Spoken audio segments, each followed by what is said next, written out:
Hello everybody.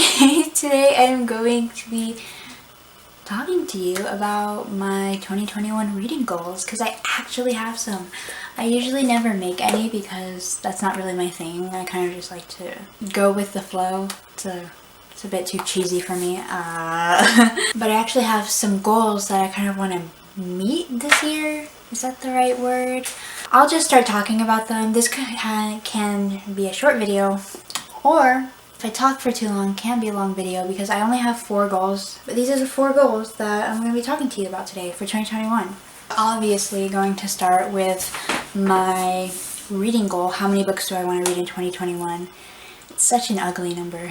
My reading goal is not an ugly number. I read somewhere around, I think it's going to be 57 books this year, which is a lot. I haven't read that many books in a long time. And I think I'm going to meet somewhere around there again next year. But I don't want to set my goal to 50 or 60 because then I'm going to find myself reaching for it at the end of the year. So I instead am setting it to 24, which is significantly under that goal that I, in my head, want to meet. So the reason I'm setting it at 24 is only because I really like seeing it surpass it, because I'm sure I'll get to 24 books by the end of the first half of the year. Seeing it at like 200% or 300%, right now I think it's at 400%. It's just really satisfying.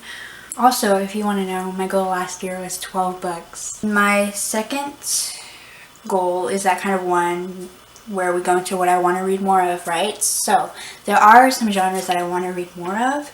I tell myself every year that I'm just going to read outside of the mystery, horror, thriller area, right? And I somewhat end up doing that. If I find a book I'm really interested in, then I'll read it, such as Felix Ever After. That was a contemporary, and I'm not too much of a contemporary reader, but people were saying they loved it, and I ended up reading it, and guess what? It's in my top 10 this year.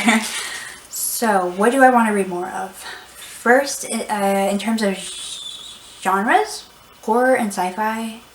I guess we get a bit touchy with the genre thing because a lot of people I just found out don't really consider horror to be a genre, which is interesting. And I totally get that. One of my goals, I want to read more horror. And I guess to start off with that, for someone who says she reads a lot of horror, I don't read a lot of horror. Despite it being my top genre this year that I read from, I only read out of like the 55 or the 57 books, 11 books that were horror books. So everything was pretty much evenly distributed. And I just want to read more of it. There's so much subgenres within the horror kind of thing that I really like. And the one that I'm going to be getting to the most, and you'll see in my 21 to read in 2021 video, is slashers and gory horror. I mean, there's the obvious speculative, weird kind of horror that a lot of people want to read and I want to read more from, but I specifically want to get into the slasher-esque books, and there are a lot. If you watch that video, you'll see all the ones I talk about specifically that I want to read. So there's how my horror plans are going to go. And then I want to read more sci-fi as well, which is super weird. I know. Hold on. I read one sci-fi book this year. It was super weird. It was really weird. That's not what inspired me. I don't know why I talked about that. I started another rewatch of Doctor Who. I'm obsessed with that show. I've been watching it since I was in 6th grade. And it made me realize how much I actually do like spacey stuff, if you know what I mean. I mean, I had a really bad experience with sci-fi a couple years ago with The Martian. I didn't particularly like that book, but I was reading it for school, so maybe if I reread it, I'll actually like it. Actually, I'll probably do that. But I just didn't like the sciencey aspect of that book that much, which is funny because if I reread it, that's going to be the part that I'm going to be looking for, the sciencey stuff. That's what I'm interested in. But after watching Doctor Who, obviously it's like a space sciencey, not sciencey, but it's like a space time travel show, right? And if you have never heard of it, what the heck? I actually do like that stuff, and I enjoy watching kind of humans versus aliens thing. That's the only sci-fi I could really find in terms of books.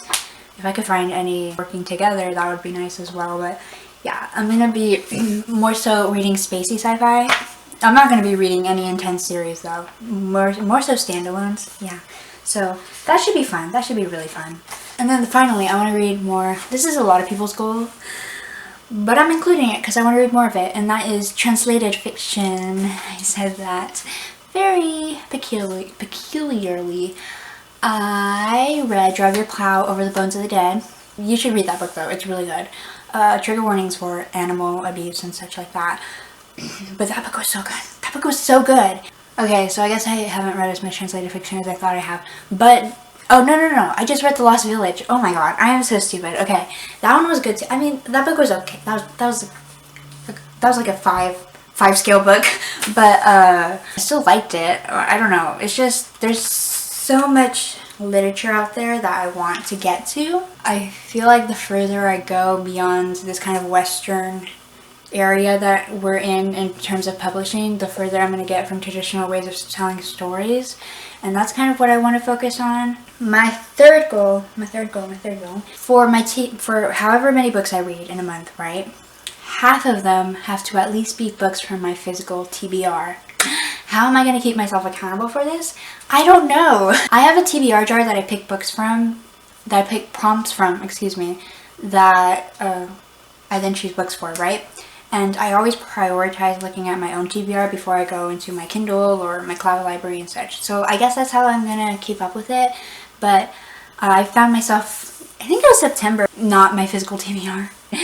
And I need to start doing that. Luckily, I've gotten it down from roughly 40 to, I think, a little under 30. Maybe it is 30 bucks, but I'm doing really good with it and I just want to keep reducing it. My fourth goal is to keep up with anticipated releases. I wasn't looking at releases last year because I didn't start actively reading until June, which is fun. I read 50-ish books in half a year, which is cool, because I read only 6 books at the beginning of the year.